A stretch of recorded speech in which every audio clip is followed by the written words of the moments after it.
My name's John Oliver, manage a herd of milk cows on an upland farm outside of Limavady. We have a short growing season up here in the northwest, and so we have to try and maximise as much grass growth as we can during the short growing season. We soil analysis the land every 3 or 4 years. That gives an indication of where to target and apply P and K, slurry and lime applications across the land. I suppose the aim is to improve our soil structure and nutrient availability to the grass. Hello, I'm Carl McCahan, and together with my brother Peter, we're part of the Northern Ireland Sheep Programme, which is run in conjunction with the Farmers Journal, Dumbia and CAFRE. We farm just outside Ballycastle, County Antrim, in Glenchesk. It's predominantly a hill farm, upland farm. It starts at around 600 feet and runs to 1200 feet. Mostly all SDA, 95% of it will be classed as SDA. We've been using soil analysis, I suppose, for the last 12 years or so. Originally we would have batched fields together and analysed them as a batch sample, but last year we individually sampled every field, which gives us more knowledge as to how to address the imbalance of nutrients within the soil. We've been spreading a lot of lime in conjunction with analysis at the rate that it's to be going on at, and any fields that was low in P and K have been addressed by importing poultry litter. Over this last number of years, we've seen an improvement within the soil analysis, and we can get away now with spreading a lot of just straight chalk. The benefits of this, we've also used a lot of lime throughout the years to address the pH, and inputs for the slurry and that have been gone out with the dribble bar. I suppose looking forward to the future, we are hoping to address any outstanding imbalances within the soils, and looking forward to growing more grass, as any fields that have the correct nutrient balance are far outperforming in the fields that are lagging. Hello, my name is Declan Rafferty from Pomeroy, County Tyrone. I farm 56 hectares, some 700 feet above sea level. The farm is divided into 5 different land blocks. We receive an annual rainfall of just over 1.2 metres per annum. On the farm we have 100 suck cows, 70 spring calving cows and 30 autumn calving cows. Also on the farm we have 25-day replacements, which are contract reared. We also have 25-day bred beef calves, with all stock being finished to beef. Stock are all rotationally grazed and grass measured weekly. Grass is inputted into AgriNet to create a grass budget for the cows, so we know where we're at for grass amounts. Annually we've grown just short of 11 tonne of grass per annum for the last 2 years, so soil health is of optimum importance to us. Soil is sampled every spring, every 2 or 3 years, and lime applied accordingly. Slurry is applied in the springtime with a dribble bar at about 3,000 gallons per acre. P's and K's on the farm range between 3 and 4, so this requires that we do not need to add any P's and K's, only nitrogen. Grazing ground receives 24 to 27% nitrogen, with silage ground receiving 38% urea, protected urea. Stock are turned out in mid-March when ground conditions are suitable. We'd make 3 cuts of silage, one in mid-May, one in early July and one in end of August. All paddocks are generally subsoiled at the end of each season before they're closed up for the winter. Okay, good evening ladies and gentlemen. My name is Hannah McNeilis and I'm a beef and sheep advisor with CAFRE based in the Coleraine office. I'd like to welcome you to this Building Soil Fertility on Farm webinar. The subject tonight is soil analysis, pH, P and K indices and managing our slurry and fertiliser applications. Soil fertility remains a challenge across all farms in Northern Ireland, and working with farmers, we know that great improvement has been made to improve our soil fertility, which in turn has greatly helped our grassland production. Ideally, we would be standing out on farm tonight, but due to the COVID-19 pandemic, unfortunately, that is not possible. Tonight's webinar is going to look at the importance of regular soil analysis to understand the nutrient status and fertility of our individual farms. It will also outline the importance of understanding that report when we receive it and making decisions based on our results. pH levels remain low across the country. Tonight we're going to discuss how we can improve our pH in order to maximise our inputs, improve our soil fertility, whatever our land type might be. Finally, we will discuss how we can manage our P and K levels through targeted use of slurry, incorporating new lessee technology and applying the correct fertiliser for our farm's fertility status. We will be recording tonight's event and it will be available through the CAFRE website and CAFRE TV at a later date. There will be links to the website and our Facebook page at the end of the event where you can access the recorded event. Next slide there, please, Aimee. So folks, on the screen is our panel of speakers for tonight. The three presentations will last approximately 45 minutes and we will have 15 to 20 minutes at the end for questions. In terms of asking questions, you'll have the opportunity throughout the event to submit. Laptop users can submit questions using the Q&A icon on your screen. Mobile and tablet users can access the Q&A option via the three-dot icon that appears when you tap your mobile device screen. Please submit your questions using the all panelist options. That's very important. Please submit by using all panelists. We will try to answer as many as we can after our presentations. Next slide, please, Aimee. So folks, without further ado, I'm going to pass us on to our first speaker tonight. I'm very pleased to introduce Aimee McMullen, and Aimee is a Senior Technologist in the Sustainable Land Management branch at Greenmount campus. Aimee was previously an Arable Advisor based in the Downpatrick Dara office, and she has since moved to head up the water quality team at Greenmount, focusing on nutrient management and water quality on farms. So Aimee, I'll pass to you. Thank you.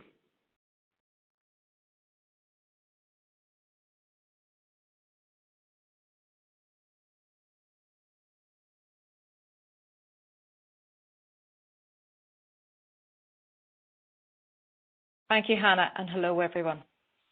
I'm going to talk about the importance of soil sampling, outline how to take a soil sample correctly, and explain the information provided on a soil analysis report.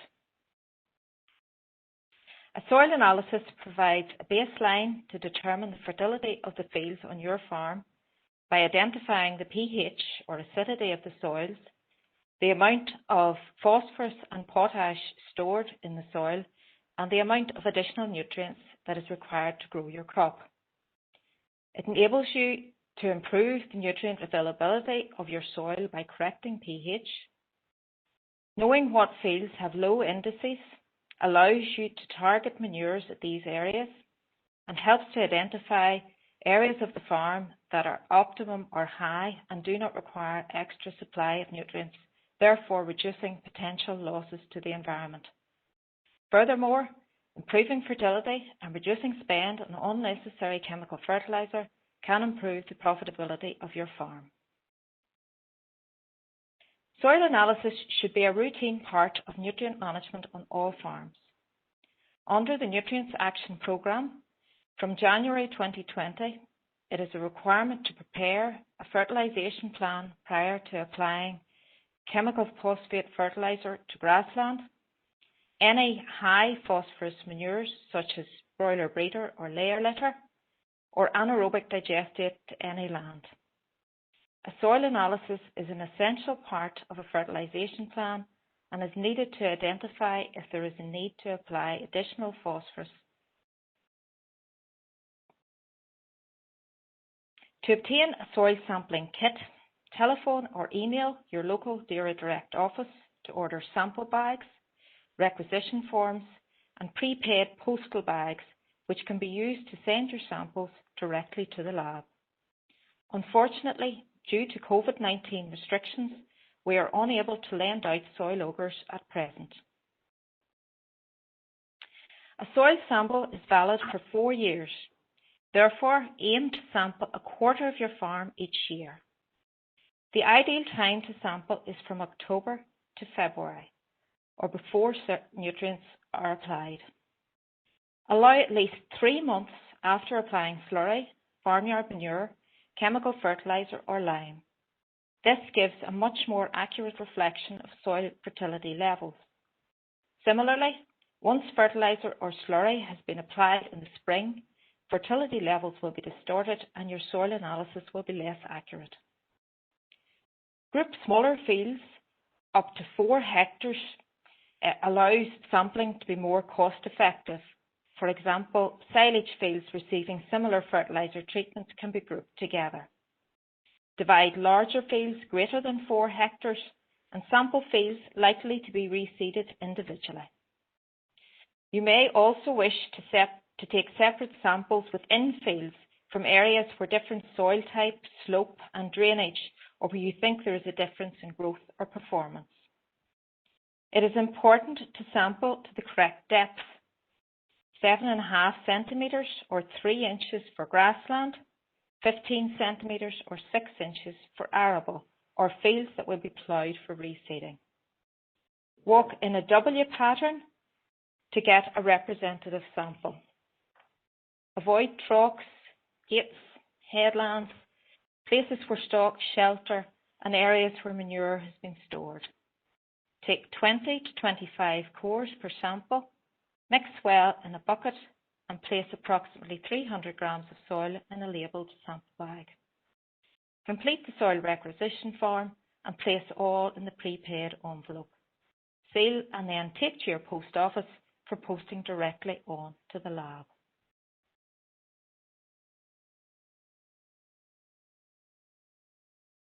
This is a typical soil analysis report using a colour-coded traffic light system where red is warning of too high, yellow too low, and green being optimum. The soil analysis report shows your field details, the actual pH of your soil, and indicates if it is high, optimum or low. The quantities of plant available nutrients are expressed as an index or in milligrams per litre. The higher the soil index, the lower the need for additional nutrients from slurry, manure and fertiliser.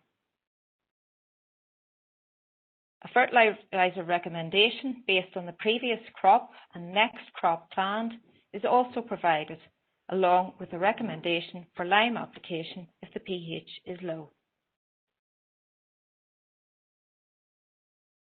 The target is to have both the phosphorus and potash indices at optimum to achieve the desired yield for the crop you are growing. Maintaining an index above the optimum will not result in an increase in yield. Looking at the phosphorus indices first, at p-index 0 and 1, less than 15 milligrams per litre, soils are deficient and will benefit from additional slurry, manure or chemical fertiliser. A p-index of 2- is sufficient for more extensively managed grassland where stocking rates are low and high yields are not required. These soils will only require a maintenance level of phosphorus. More intensively managed grassland at p-index 2- will require additional nutrients to bring the index up to 2+, which is the optimum for higher stocked, more intensive grass production. At index 3 and above, there is no yield response from adding additional nutrients and fertiliser will be wasted. Slurry and manures should be redistributed to low index soil and 0p chemical fertilisers should be applied to index 2+ soils if extensively managed and index 3 intensively managed soils. Arable crops will still require additional P at index 3. Index 2- is the optimum level for potash on all types of grassland. Again, if production is satisfactory, there is no need to apply additional potash to Index 2+ and above grassland soils. Higher potash indices are required for arable production, and potash should be applied at the recommended rates. Armed with a valid soil analysis and with the understanding of the information presented on a soil analysis report, you should be able to produce your own fertilisation plan using the CAFRE crop nutrient calculator available at DAERA online services. This tool can be accessed using your government gateway number. Using the crop nutrient calculator will enable you to determine the nutrients required by the crop, calculate the amount of nutrients supplied by organic manures, select an appropriate chemical fertiliser and application rate, and fulfil your requirement to have a fertilisation plan. In summary, soil analysis is an essential part of nutrient management on all farms. It is required under the Nutrients Action Programme. Sampling should be carried out routinely every year on rotation. Sample now before nutrients are applied. Aim to achieve optimum pH, P and K indices. And use your report to prepare a fertilisation plan and make informed decisions about manure and fertiliser applications on your farm. Thank you. Aoibhinn, excellent. Thank you very much for a great presentation. Folks, I'm just going to remind you at any stage, if you would like to ask a question, please do so through the Q&A function on your screen. And again, just a reminder to use the all panelist options. We're now going to move to the second presentation of the night. I would like to welcome our next speaker. It's John Moore, and John is a Senior Beef and Sheep Advisor based in the Magherafelt DAERA office. So John, over to you. That's great, Hannah. Thank you very much indeed. Folks, welcome everybody. It's good to be doing a talk tonight to you. Really, I want to try on for a follow-on from Aoibhinn and encourage people, and encourage all farmers, if possible, to take a step of doing soil analysis. We think it's very important. It's a valuable tool, not just for the environment, but also for your pocket. First slide, please, Aoibhinn. Again, soil pH, what is it? pH is basically a measure of alkalinity or acidity of your soil. And again, it just basically depends on what your parent material of the soil was. So if you're sitting on limestone and your soil's a parent limestone, then you will have a more alkaline type soil. If you have a peaty-based topsoil, then you will have more acid soils. Very narrow base to aim for. We're looking between 6 to 6.5 to 7 for most soils. An optimum level for plants is in that. For grassland, and just to clear up a few points, the optimum for grassland is 6. We tend in the UK to use DEFRA RB209 as a recommended fertiliser application, and they talk about an optimum of 6 for grassland. The target we always go for is 0.2, but above that, you have to have a target before it so we can achieve the 6. So it's important to remember that sometimes people get confused about 6 and 6.5. As long as we get people above 6, we're perfectly happy. That's where they need to be. Again, important to remember for peaty soils, optimum is 5.3, so you're aiming for 5.5. There's not as good a response to liming, additional lime on peaty soils simply due to the structure of the soil. So again, aim for those targets. With arable, it's more than that. 6.5 for mineral soils and 0.2 again if you wish to go for a target, and 5.8 for peaty soils for arable ground. If you're thinking of crop silage or maybe mostly grass with several years of a crop silage or a barley mix, then you would aim for 6.2 or 6.3. Correcting soils, again, important to remember that when you're correcting pH, generally speaking, AFBI have shown that there's a 5-fold return on the lime investment you're putting forward. So it is really well worth doing. We have seen in Northern Ireland, with the soil results coming through, approximately 60% of the soils that go through the offices, and we get them all back through the offices, 60% of the soils are deficient in lime. And that is, it's a major loss. And again, AFBI calculations are showing that, you can be up to 2 tonnes of dry matter per hectare down per year in soils that are below the optimum. Next slide, please, Aoibhinn. So how does this affect your pocket soil pH? And again, you won't know unless you do the sampling. If you are in that range of 5 to 5.5, the effect of the acidity of the soil will affect the utilization of the various parts of your fertilizer. So, for example, if you're in the 5 to 5.5 range, utilization of nitrogen is 77%, phosphorus 48%, and potash 77%. So there's a 32% waste of the fertilizer you're sowing on that ground. So when you're spending your money, it's wasted. Now, we did a quick calculation based on 150 kilograms of nitrogen to a hectare of 2744. It was 277 pounds a tonne a few weeks ago, so it's there or thereabouts that price. So if you're wasting 32% of that, and you're sowing on your ground at 5 to 5.5, you're wasting £49.20 of your hard spent cash. If your soil is slightly better in the range 5 to 6, 5.5 to 6, you're 85% nitrogen, 100% potash, but you're still only 52% phosphorus. So overall, again, a wastage of 21%, £32.31 at that 277 a tonne for 2744. And you can see again clearly, once you get into that range that you want to be, 6 to 6.5, 100% across the board of utilisation for nitrogen, phosphorus and potash. And again, if you bear in mind the fact that the P part of your compound fertilizers is 2 or 3 times more expensive than either the nitrogen or the potash to produce, then being at only half utilisation for anywhere between 5 and 6, it is a serious waste of money, and one that should be, if possible at all, corrected. Next slide, please, Evan. Tips for laymen. I'm sure everybody has applied lime over the years. We, again, based on Evan's recommendations of soil analysis or quarterly for land being analysed every year, we would recommend to at least attempt to apply ground limestone every 4 years, once every 4 years.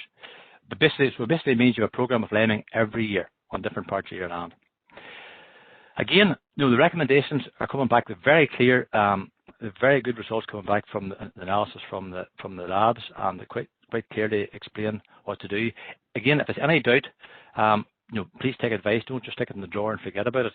But if, for example, the recommendation is for rates above or 3 tonnes an acre or above, we would not recommend that. It's definitely better to split it into a couple of tonnes this year and give it a couple of years and put another 2 tonnes on.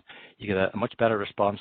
And there is even evidence starting to show that you can get toxicity to lime and problems with the uptake of nutrients as well. So much better to go and try and build your soil up slowly if you are down at the 5s or low 5s.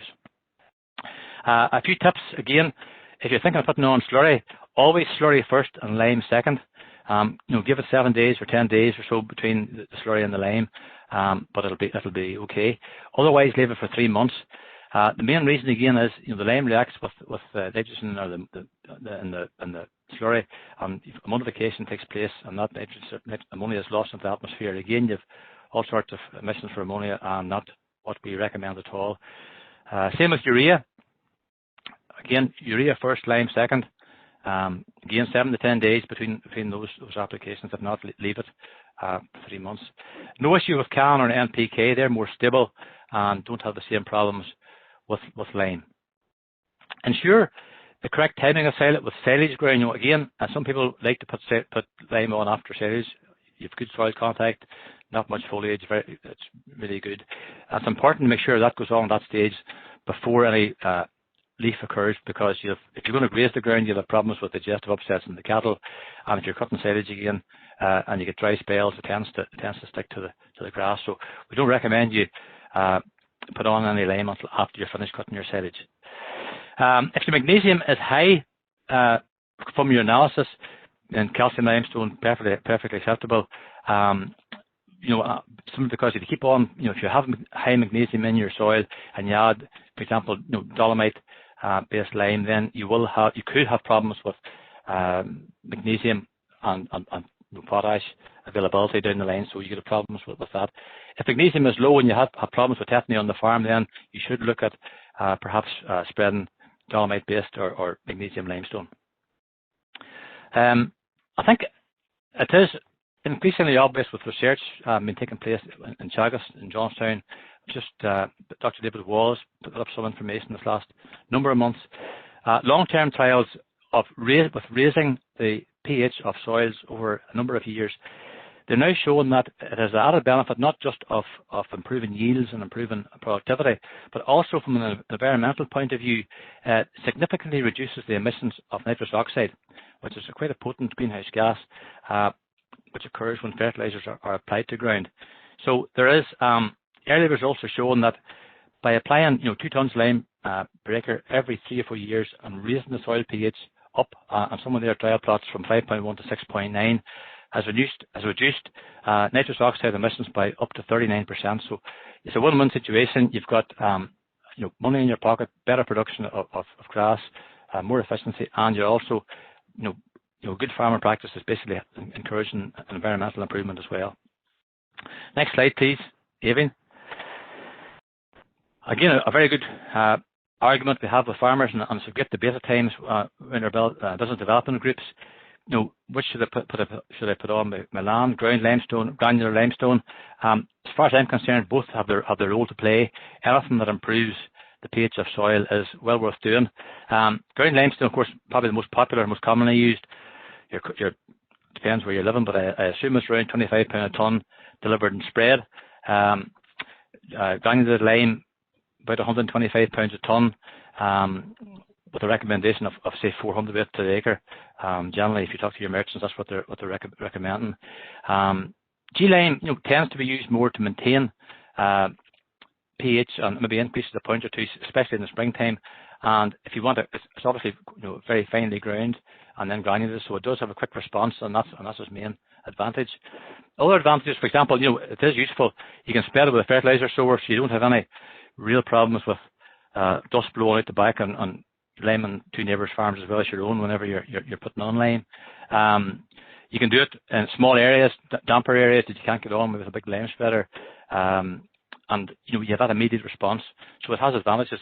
Probably the main disadvantage is expense, especially if you've got a large deficit to get over. So if you're down to 5.2s or 5.3s and you want to get up to the 6.2s, well then it will be quite expensive because large applications of granular lime would be required to get those low pH soils up. But again, both are acceptable and both very useful tools in our box.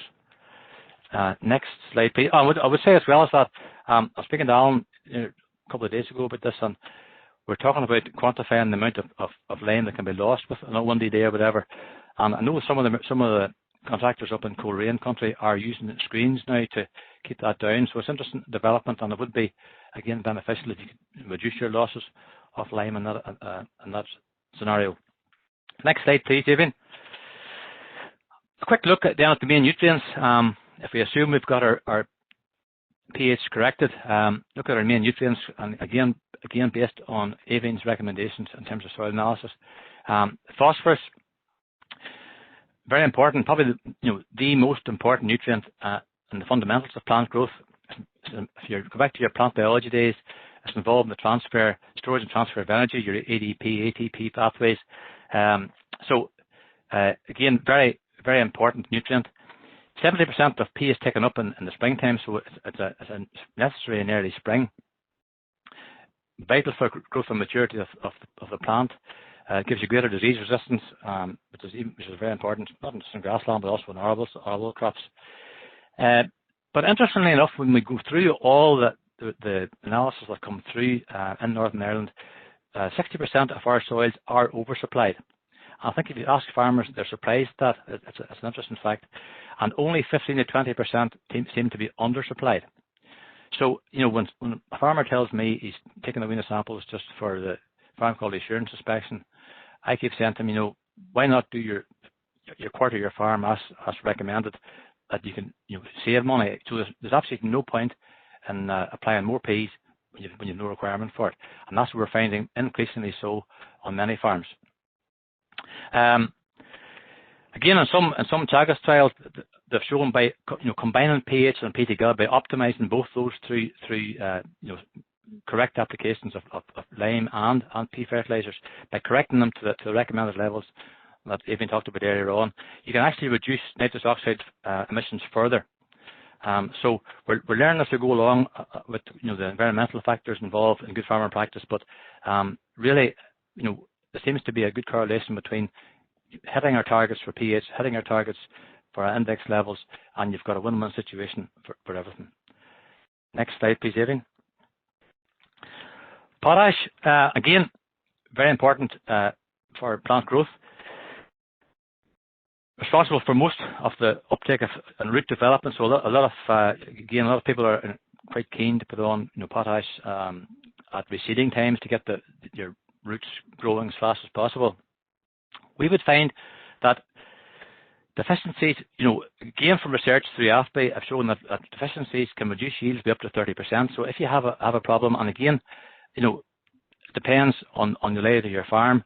If you have land close to the house, close to your cattle house, and you maybe having the same problems, but if you've got more scattered farms and scattered fields, you can see issues with that, with reductions in potash. It plays a massive role in silage production, needs to be maintained, especially in two-cut systems. We're finding problems with farms with scattered land and two-cut systems that potash levels are falling. Interesting balance, 26% of fields from our samples last year were undersupplied with potash, and 25% of the fields had indexes above 2+, so we're oversupplied. So a bit of a balance there. And when you delve into it a bit further, you tend to see that the ones that are oversupplied tend to be on land that's maybe close to maybe a few dry fields close to the yard where people can get slurry out or manure out or whatever. And the ground that's in deficit, and a lot of it is, when it comes in deficit, it's usually zeros and ones, so it's well down in terms of potash levels. It tends to be land that's maybe farther, cut ground that's farther from home, more difficult to get organic manures to, and these are the ones that need to be. They'll take a fair bit of time to rectify, 3-4 year programs to rectify them. Next slide, please, Evan. And sulfur, sulfur's really, it's an evolving situation with sulfur. I think it's very interesting. A lot of research done, again, through AFBI, through Dr. John Bailey. Again, very closely associated with N uptake and efficiency. Very important plant nutrient. I suppose historically, our fields, whatever the type of fields have been, whether it's arable or grass, has got a lot of its sulfur from the air, atmospheric deposits. Going back to our industrial past, power stations and factories burning coal and stuff, quite a lot of sulfur been come down with the rain. Obviously, this has decreased over the years, and with that decrease in atmospheric deposition, there has been observations that sulfur is deficient in our grass and in our crops, in increasing levels. So, if you see immature leaves, younger leaves turning light green and yellow, it could be a sign of sulfur deficiency. There's not really an effective soil test for it. The recommendations are for foliar herbage tests. If you suspect you have it, I think really the attitude now is you should start to spell it straight away and almost suspect you're on the low side for sulfur. Again, required in the early spring. Recommendations from AFBI are that you should spread little and often in early spring. It tends to be seen earlier in sandy soils, but it's increasingly now seen in heavier soils. So it's obviously an increasing problem, and it's been seen very often at the first cut stage in silage. So recommendations are that we would routinely now apply 20 kilograms per hectare or 16 units per acre on grazing ground, something like 5% sulfocan or some of those types of sulfur fertilizers. And again, the recommendations are, as evolving as time goes on, probably to all silage swards in the spring. So first and second cut in many cases, especially in the more productive swards, 25 to 30 kilograms per hectare or 32 units per acre, along with your normal fertilizer. And there are big benefits for doing this. The only thing we would say, just a word of warning, would be if you haven't got a deficiency in sulfur and you put too much of it on, there is situations where you can trigger selenium and copper deficiencies in livestock, which is a thing you don't want. So you don't want to overcook it either during the year. But the recommendations certainly are for an increase in sulfur applications to your grassland. Next slide, please, Evan.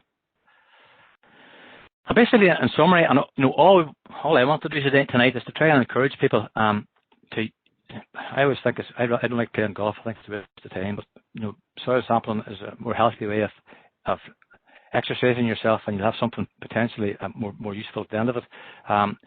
Get out there with your core and do your fields properly. I would again stress, do them properly. Follow the guidelines that Avian has given.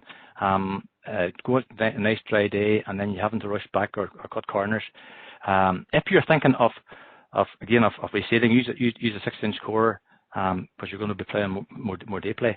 But definitely use a soil analysis. Keep it in your drawer. Very, very useful tool to have. And don't be scared to consult ourselves or any other person if you have any doubt or difficulty on interpreting the results. Correcting pH is essential. Really, we have to get on. All farmers should be getting on the bandwagon of doing all their land over the 4-year period and having a program. Just even reading last night, Harper Adams and Rothamsted have put information to show that long-term trials on all sorts of crops, again especially arable crops, are showing fairly extensive improvements financially for the persistent use of lime to build up soil pHs.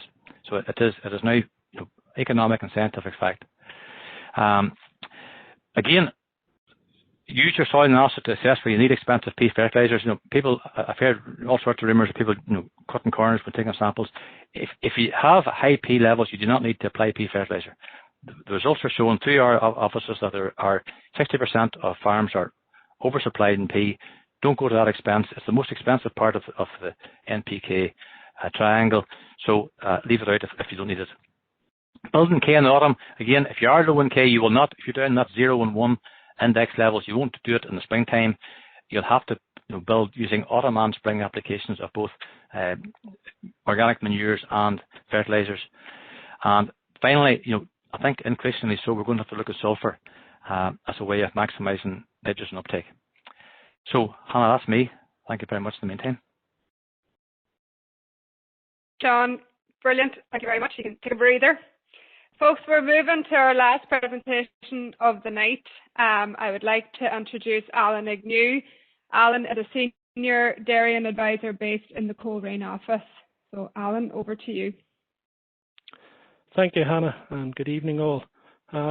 Perhaps just I noticed a small typing error in one of John's slides there. The sulfur recommendation for silage swards, 25 to 30 kilograms per hectare. That translates to about 20 to 25 units per acre. There's just a small mistake there.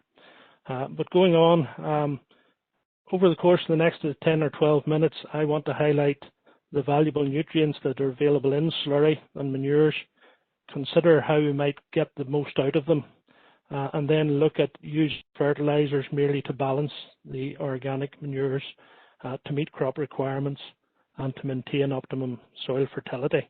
And throughout, I hope the focus will be on reducing environmental impacts while optimizing production. Next slide, please, Evie. The available nutrients in manures and slurries shown in this table. Interestingly there, the typical figures are given for cattle slurry at 6% dry matter. Obviously, the dry matter of slurries can range vastly from anywhere 2% up to 10 or 12%. And in general, the higher the dry matter, the more nutrients will be in the slurry. Now we can test for that. You can get on-farm meters that will give you an analysis of dry matter. You can also use a hydrometer, or you can use a lab analysis if you really want to tailor things. But the standard figures we use are cattle slurry at 6%, and we can see there that it provides a range of nutrients N, P, and K, and is a particularly strong source of potash. Pig slurry, by comparison, it's slightly lower in dry matter typically, but is slightly richer in nutrients, particularly nitrogen and phosphorus. Cattle farmyard manure, a particularly strong source of potash, and then broiler litter, as we all know, no doubt, Broiler litter is a very powerful fertiliser, very strong, rich in nutrients, and particularly in phosphate, which can be a problem where we excessively use it repeatedly on the same field area. We can get excessively high build-up of phosphate levels, so that's something to be aware of. One thing I just want to note is under the phosphate, the figures given there relate to phosphate as it is spread on soils that are deemed at optimum levels of P, so 2 or more. When those manures are applied on soils at a lesser index of 0 or 1, the figures should be reduced by half, because there's only 50% availability assumed in deficient soils. What do all those figures mean? Well, I suppose I've given you a rough rule of thumb there. What's 1,000 gallons of cattle slurry equivalent to? When you spread 1,000 gallons of cattle slurry using low emission spreading methods in the spring, and where the P index of the soil would be 2, you could assume that your 1,000 gallons of cattle slurry is the equivalent of a small bag of 10-20, for those that work in units and old bags. In a situation where the P index is less than 2, it would be the equivalent of a bag of 10-5-20. So that would be the difference. So that's just a ready rule of thumb. Next slide, please. In terms of utilising the slurry, obviously we always need to be aware that there are rules and regulations in the Nutrient Action Programme, and I just want to highlight a couple of areas where changes have been made this year and we need to be aware of. So during the period 1st of October to the 15th of October, and like I say now particularly during February, buffer zones have increased. So we're now expected to not spread within 15 metres of any waterway, or 30 metres in the case of lakes and larger bodies of water. And also the maximum application limit is reduced during February from 50 cubic metres down to 30 cubic metres per hectare. And 30 cubic metres is the equivalent of about 2,700 gallons per acre. So important to be aware of that. To make best use of slurry, we should always be aware that the utilisation of the nitrogen will always be best in the late winter, early spring situation, as the soils warm up and grasses and crops are growing actively. So really that's the time of the year when we should be prioritising and targeting our slurry applications. We need to be careful in terms of the conditions under which we spread this slurry. Obviously we avoid waterlogged soils, we avoid snow-covered frozen ground, and we don't spread when heavy rain is imminent or forecast within 48 hours, and also try to avoid slopes. The whole purpose of this is to avoid runoff and potential pollution of watercourses. We should also preferably leave 3 or 4 days after applying slurry before applying any bagged fertiliser, as there's enzyme activity in the slurry which can increase the nitrogen losses from your fertiliser. So it's best practice to avoid spreading the two closely together. And as I say, slurry is the most valuable when it's applied in the spring. Next slide, please. Benefits of LESI. LESI stands for low emission slurry spreading equipment, a term I suppose we should all be familiar with now because of the recent FBIS Tier 1 grant application, where these were favoured investments.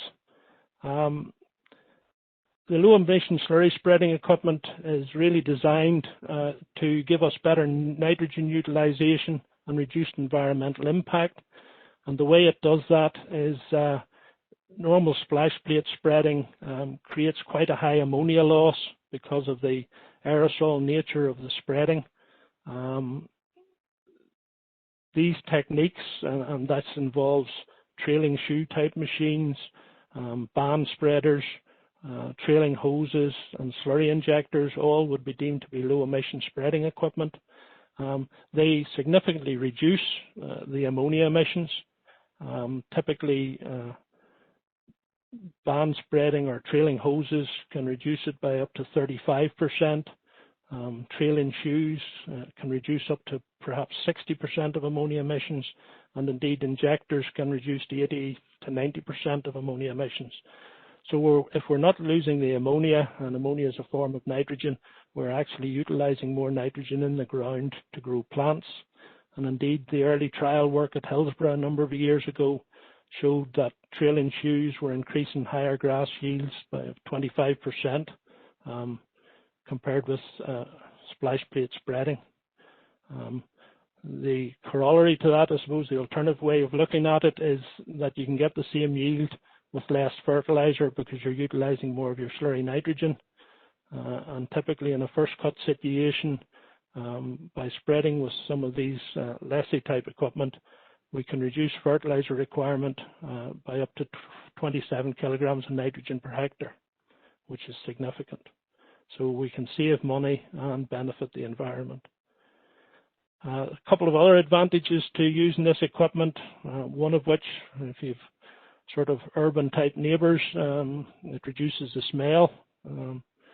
Certainly it was noticeable going into Coleraine this morning, the smell of slurry in the air.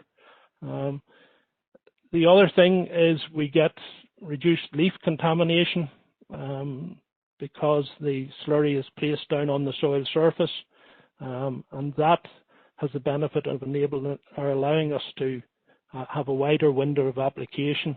So anything up to 4 weeks after cutting silage, so there's not the same pressure on getting the slurry on to silage swords.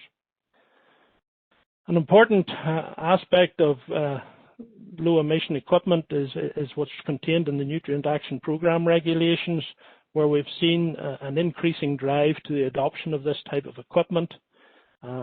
Last year, for the first, anyone spreading anaerobic digestate had to use this equipment, and indeed derogated farms after the 15th of June need to use lessee equipment for the spreading of slurry.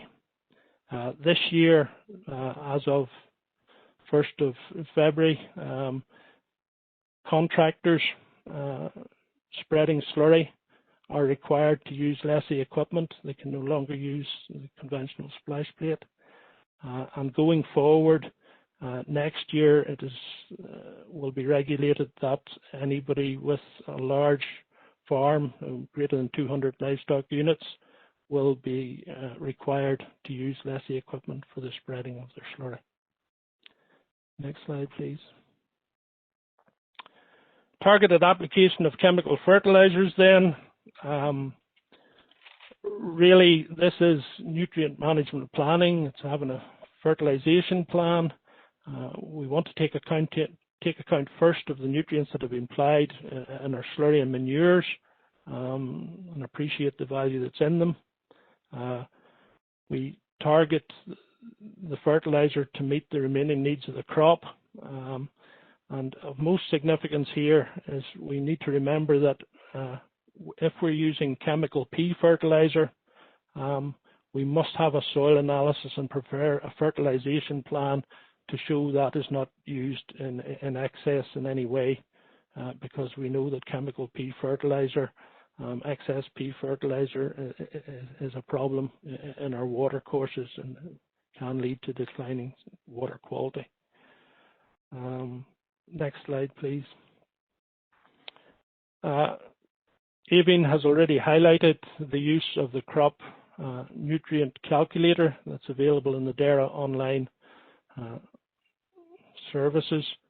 And this is the printout for a typical first cut silage. I don't intend to go through it, but just to highlight that it is by far the easiest tool and the best way to plan a fertilization plan, to plan your nutrient management.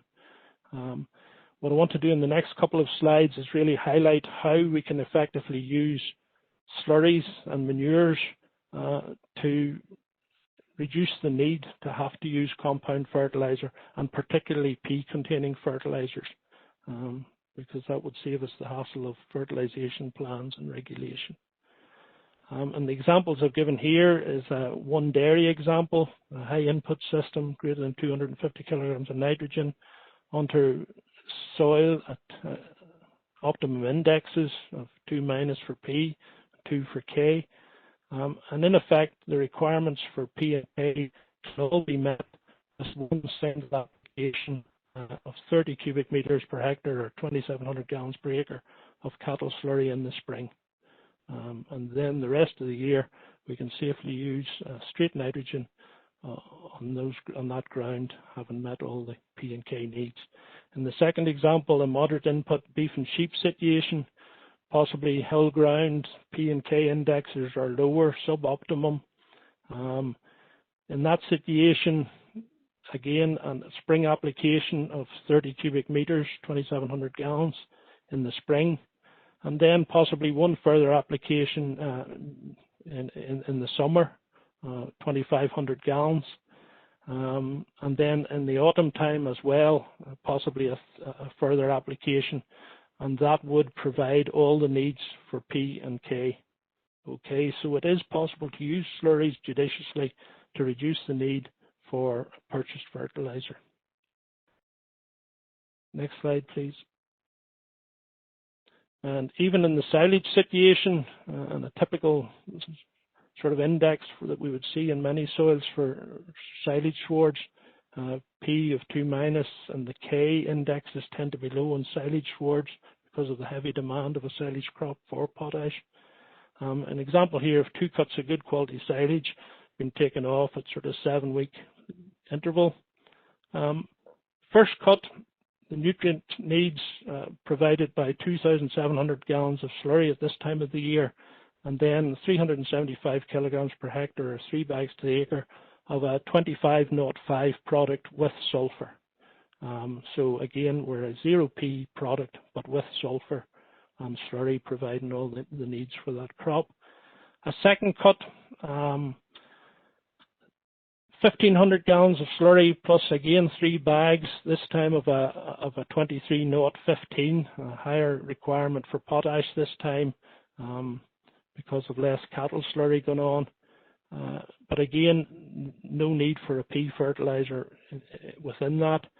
And then possibly in the autumn time, the requirement for first cut hasn't entirely met the needs because we don't want to over apply potash in the spring. So it's best in the autumn that we put on a dressing of either cattle slurry or straight potash fertilizer to provide for the crop requirements the following spring. In this case, straight nitrogen and possibly 2,000 gallons of cattle slurry. I know a lot of dairy farmers always have the need to spread some cattle slurry in the autumn to red tanks. Okay. Finally, coming on to protected urea. This, I suppose, is a relatively new product, but one that's gaining favour very quickly. The reason being is that it overcomes some of the environmental problems that we have with either standard urea or the traditional calcium ammonium nitrate fertilizers that we've used in the past. In the wet weather, nitrogen is lost to the environment from traditional calcium ammonium nitrate fertilizers, and we get nitrous oxide lost to the atmosphere as well, and it's a very potent greenhouse gas. And we can actually reduce by up to 73% the losses of nitrous oxide by the use of protected urea to replace canned products. Equally, standard urea in dry conditions, we can get an excessive loss of ammonia from standard type urea products, which is the reason they were never really used in anything other than spring applications. Whereas our protected urea actually can reduce the loss of ammonia by 78%. So in both situations, a protected urea can be seen to be a better product environmentally than either of the current products. And really a protected urea is merely a urea which has the addition of a urease inhibitor. And the urease is an enzyme which converts urea to ammonia, and by including that inhibitor, it alters the nature of these products. So the critical thing about the urea is that it still performs as well. The protected urea will still perform as well as either the CAN or the standard urea product. In price terms, in price per unit of nitrogen, the protected urea will come between standard urea and CAN. So it's price competitive, every bit as effective, and much better for the environment. So in conclusion, it's definitely the fertilizer of the present and future. Next slide, please. And looking to the future, we are trying to improve our targeting and use of manures and fertilizers. And this is an example of equipment I actually saw 2 years ago in Holland. So it may be the future here, but it's the present in certain other parts of the world. And here we have a tanker, and on the side of the tanker we have a meter between the pump and the injector, and it actually provides NIR analysis of the slurry, so we get real-time analysis of the NP and K content of the slurry as it's passed to the injectors, and that can then be, we can get variable rate application using GPS and previous yield maps, etc. In addition, on the front of the tractor you'll see there's a tank mounted, and that is to carry a liquid fertilizer which can be tailored to the soil analysis and put through the injectors at the same time. So you're getting really tailored nutrient management of the crop in that situation. And as I say, that's already something available on the continent and probably coming here at some stage in the future.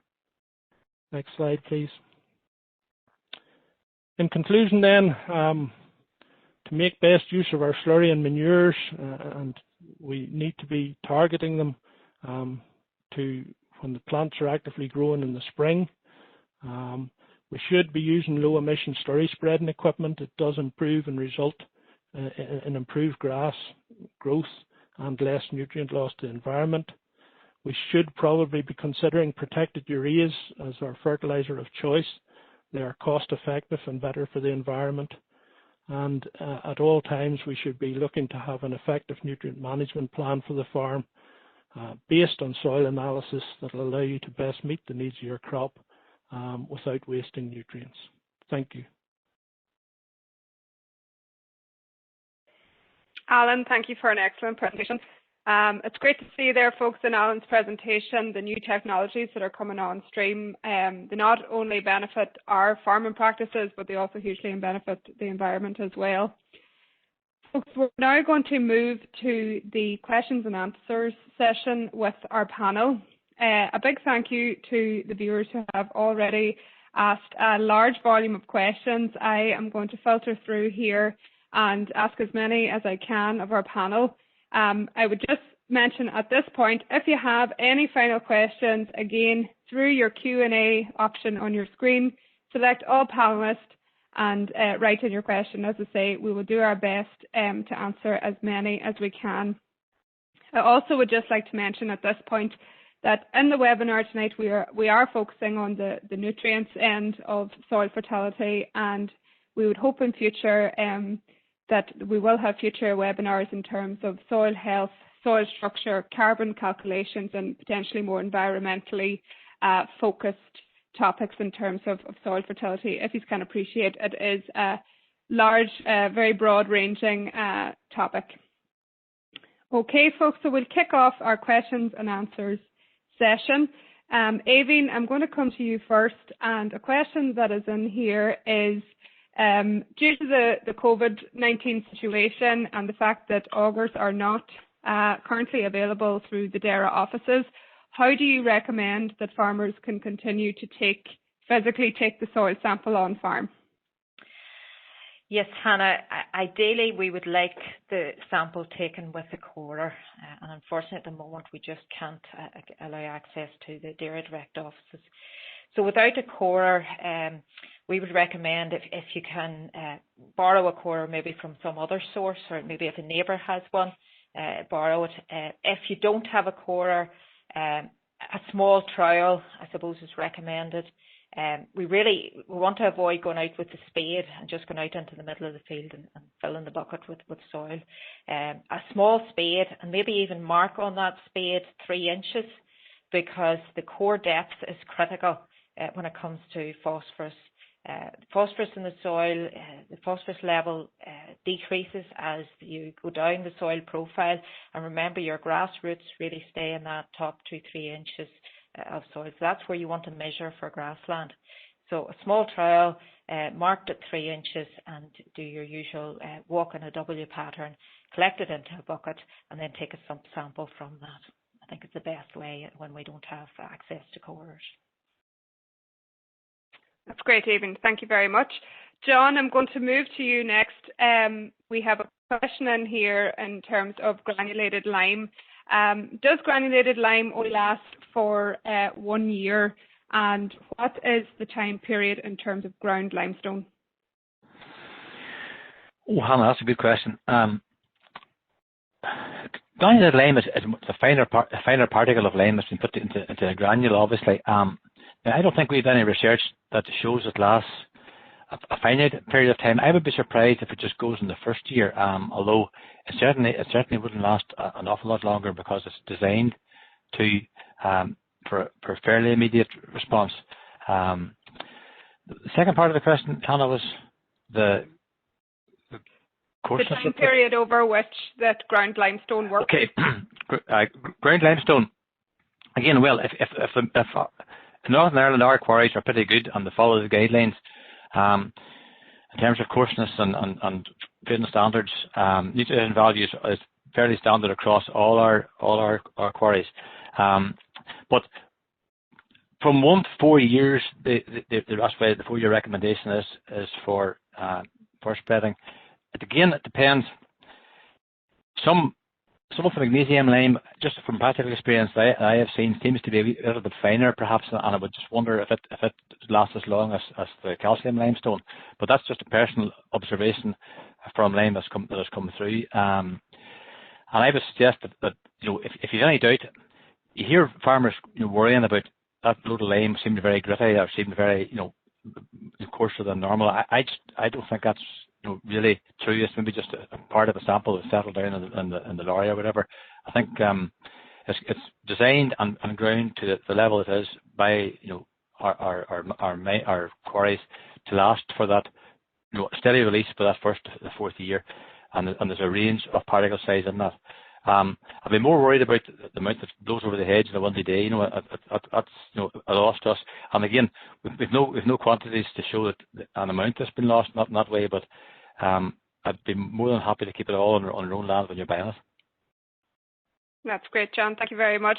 Alan, I'm just going to start you off with 2 short questions that have come in here for your comment. Firstly, is there any disadvantage to protected urea in your opinion? John, I'll just ask you to pop on mute there while Alan's speaking. Thank you. No, there's no immediate obvious disadvantages as far as I can see. It certainly is slightly more costly than the straight urea, but the straight urea has significant issues and limited periods of where it can be used effectively. The other advantage of the protected urea is, rather than using urea in the early part of the year and possibly canned products later in the year, you have one product that you can use right through the season, which means you can set your fertilizer spinner up or fertilizer spreader up once and for all. So I think the advantages are all with the protected urea at this minute in time. Great, thank you very much. Our second question then, and you may have touched on, or potentially John did also, the advice on the slides was slurry first and lime second. What approach should be taken with fertiliser and slurry? Should there be a 7 to 10 day break in between? Alan, I'll get you to answer that one if you don't mind. Between fertiliser and slurry? Correct. Yeah.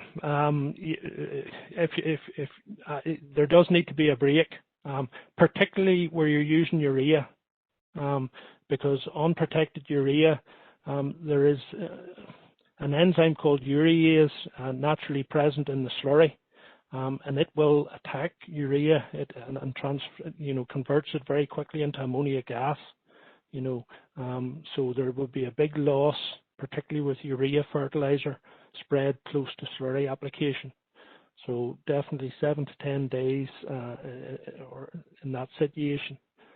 If you have the choice and you need to put on urea fertilizer, put the urea on first, leave it 4 or 5 days, then apply the slurry. If you're applying the slurry first, leave as big a gap as possible. That's great. Thank you very much, Alan. Aoibhinn, I'm going to come to you again with two short questions in here. Firstly, an early question that we had, can you advise us on the cost of the soil sampling through the DAERA offices? Yes, Hannah. Currently, the cost of soil analysis, standard soil analysis through the DAERA Direct Office is £9, and that includes VAT. So if you divide that up over 4 hectares and over 4 years, that works out at about 50 pence per hectare, 20 pence per acre. So it's a fairly inexpensive way of measuring what's available in your soil. That's great. And John touched on it earlier, Aoibhinn, but we'll just reiterate it. Are sulphur results from soil analysis reliable? John highlighted that it wasn't maybe the best way of testing for sulphur through the soil. If you have issues with sulphur, tissue analysis is better. But I think all the research from AFBI has been pointing to the need for sulphur across the board, where we have lower depositions of sulphur in recent years, and sulphur is a key element for grass growth. A question that has come in a number of times, John, both previous to our talk tonight and during the webinar. Have you got any comment to make on the use of crushed eggshells to increase soil pH? It's an interesting one, Hannah, and that been a couple of queries have come through. Obviously, there's a big poultry industry and egg industry in Northern Ireland, and has been for years through both my parks hatcheries and the egg industries and the processing of eggs. And I know a couple of fellows who've been interested in it, and they have looked at it. Unfortunately, when we've delved into it further, in the last number of years, there's been no real research done in Northern Ireland. When I looked it up, there's a wee bit done in the University of Iowa in America. And it seemed to be awkward enough to get. It was difficult to break down the eggshells, believe it or not. It didn't break down the way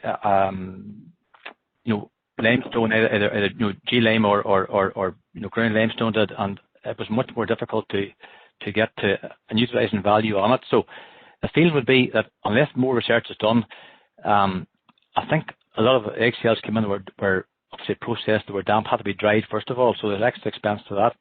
And until something was done from a scientific point of view, to know for sure.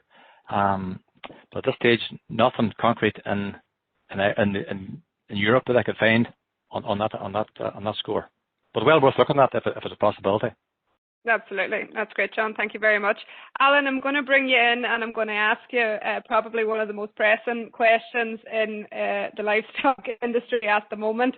Can you give us a comment on what the future is for the splash plate? We mentioned the low emission slurry spreading techniques tonight. Not to put you on the spot, but it is coming up quite a few times here in the questions. Yeah.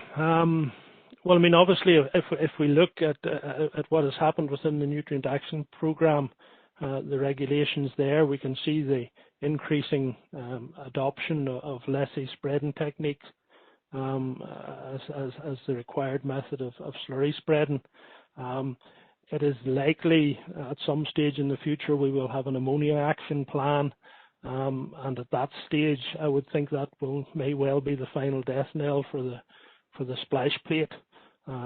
Certainly if you go to areas of Europe, the splash plate has been dead and buried many years, and certainly in Holland for a long number of years now it has been exclusively by either injection or a limited amount of trailing shoe. They don't even allow band spreaders there and trailing hoses. So it is very likely, yes, the days of the the splash plate are numbered. And again, I mean, DARA has provided grant funding through the FBIS Tier 1 for the adoption of low emission spreading equipment, with a view to, at some stage in the future, no doubt, the end of splash plate use. That's great, Alan. Thank you very much. That's perfect. Aileen, I'm just going to pull you in there. We're just going to do one more question per speaker, folks. I'm just conscious of time. Aileen, can you, just a very quick rule of thumb, if you have it on the tip of your tongue, a question in here about converting kilos to the hectare to units to the acre for those that are using the old metric. Any quick rules of thumb there? Simply multiply by 0.8 from kilograms to hectare to units per acre, multiply by 0.8. So using the example earlier that the 25 to 30 kilograms per hectare recommendation for slurry, that's 20 to 25 units per acre. Yeah. Brilliant. And then our tons to the hectare of lime, then multiplying by 0.4 to get our tons to the acre, if anybody's working in that metric as well. Alan, I'm just going to pull you in there if you can shed a bit of light on this question. There has been a number of questions in relation to the use of digestate. Is there any risk in applying urea prior to an application of digestate for first cut silage? Good question. Yes. Yeah, digestate, I honestly don't know whether the ureas would be inactivated by the digestate process. I would have thought it unlikely. Most anaerobic digestion takes place at about 37 to 40 degrees C. It's unlikely. So I would think inevitably there's some urease activity. So within a digestate, so I'd still be keeping them separate. But I would have to check that out. I couldn't be certain on that. I don't know whether Aileen would know. The only other thing that would spring to mind is that there would be, I suppose there would be slightly less of a risk in that the digestate would have to be spread by some lessee technique, so it'll be in small narrow bands within the field, so it'll not be, so that would reduce the effect to some degree if there is an effect, Mm-hmm. Yes, Alan, just to add to that, I think you would be best to follow the same principles as applying any other type of slurry and leave that gap between applications. Excellent, folks. Thank you very much. And Alan, just one final one in for you there. Does protected urea need the same moisture level to work as efficiently as standard urea? Good question. Yes, the trial work has been done across all full growing seasons, and there's now several seasons of trial work done, and it has been shown to be as effective.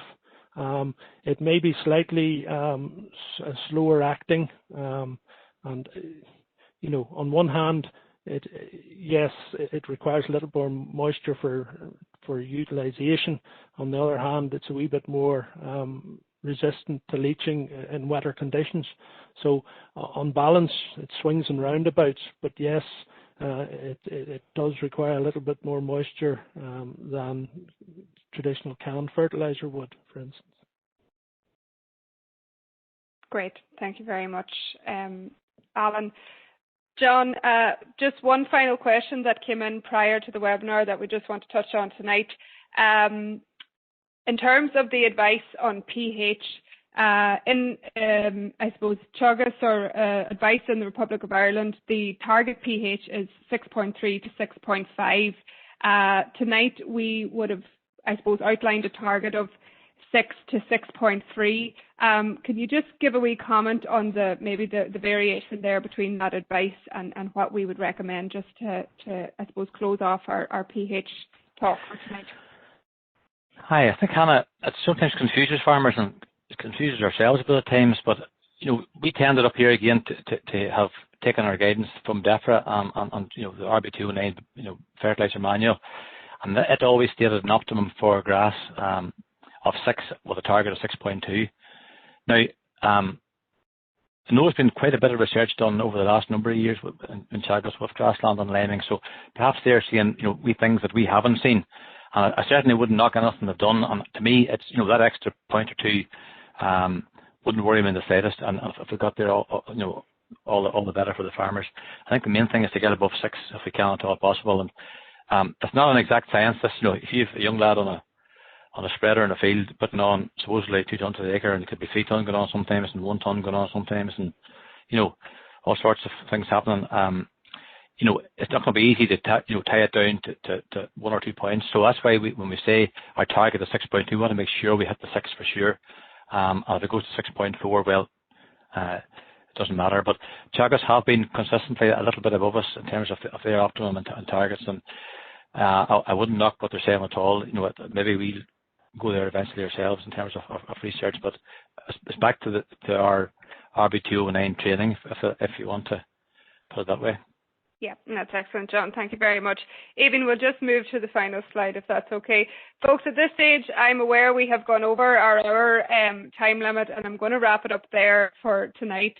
I would just like to mention we picked out an attendance of 390 attendees on the call tonight, so I hope you can appreciate that. We tried to filter through as many questions as we could during the time that we had. A question that has come through on a number of occasions was around the availability of the slides afterwards and to be able to watch this webinar back. This event is being recorded and you will be able to access it on the CAFRE website on screen after tonight. So if you'd like to go back on any of the information that has been covered, please visit either CAFRE TV on YouTube or the CAFRE website to access the event. At this stage, folks, I would like to thank our 3 speakers tonight, Eamon McMullen, John Moore and Alan Agnew. I'd also like to thank the CAFRE technical team that kept this event moving so smoothly in the background. Finally, I would like to thank the audience for joining the event in such big numbers, and also for your interaction and your questions. We do have a short survey. We would ask that you would complete it. It's only 5 questions. It's just to help us to improve our events in the future. When this event is completed, please do not shut down your laptop.